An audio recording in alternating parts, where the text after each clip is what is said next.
আমি কিছুতেই বুঝতে পারছি না যে তুই কি এমন করেছিস যেটা বলতে পারছিস না। বেবি, নিশ্চয়ই কোনো কারণ আছে যার জন্য বলতে পারছে না।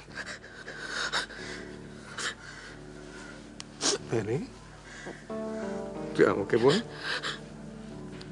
কেন ফিরিসনি? কোথায় ছিলি? আমি বলতে পারবো না বাবা।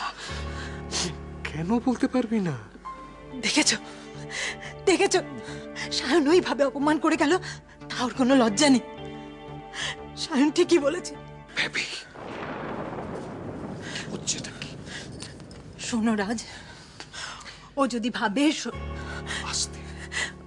আচ্ছা, ও যদি ভাবে শ্বশুর বাড়িতে অশান্তি করে আমাদের বাড়িতে গিয়ে উঠবে, আমি তা হতে দেব না। বেবি, ও যদি সত্যি কথাটা না বলে তাহলে তাহলে আমাদের বাড়ির দরজা ওর কাছে চিরকাল বন্ধ। বেবি। তারপর শঙ্করবাবু, আমার টাকার কদ্দূর? করছি, ব্যবস্থা করছি। দেখুন, 7 দিন তো প্রায় শেষ হতে চলল। মনে আছে? মনে থাকলেই ভালো। তবে এতগুলো টাকা তো সময় মতো জোগাড় করতে পারবেন? কথা যখন দিয়েছি নিশ্চয়ই পারবো। আওয়াজ দিচ্ছেন? আরে মশাই, টাকা জোগাড় করছেন তো বাড়ি বন্ধক রেখে। ওই ফলতার জমিটা আমাদের লিখে দিন, ব্যাস সব ঝামেলা খতম। আপনি টাকাও চাইছেন, জমিও চাইছেন, কি ব্যাপার বলুন তো? আস্তে আস্তে, আরে আপনাদের ভালোর জন্যই বলছি। আপনারা টাকা দিতে পারবেন না, তাই ফলতার জমিটা আমাদের দিতে হবে। ঠিক আছে? কি ব্যাপার, বাড়িতে বউয়ের সঙ্গে ঝগড়া হয়েছে নিশ্চয়ই?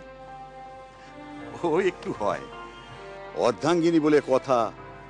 এসব ব্যাপারে বেশি টেনশন করো না সায়ন, অ্যাডজাস্ট করো, অ্যাডজাস্ট করো সায়ন। অ্যাডজাস্টমেন্টই হলো বিবাহিত জীবনের আসল মন্ত্র।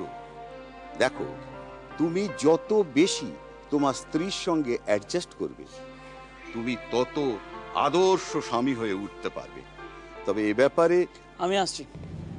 কোথায়? দেখি ক্লাসটা নেওয়া যায় কিনা।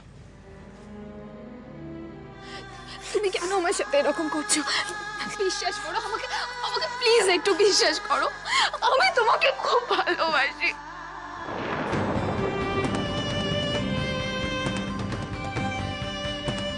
আমি তোমাকে ঘেন্না করি।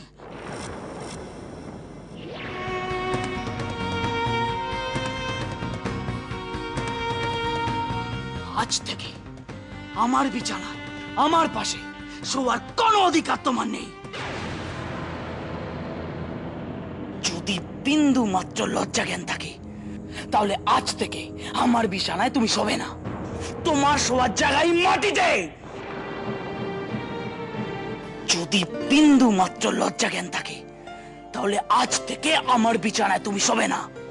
তোমার শোয়ার জায়গায় মাটিতে। যত বীজ ফোটান, যত অভিমান ঝরনা হয়ে ফেলে আসি উদাসী হাওয়ায়। চেনা চেনা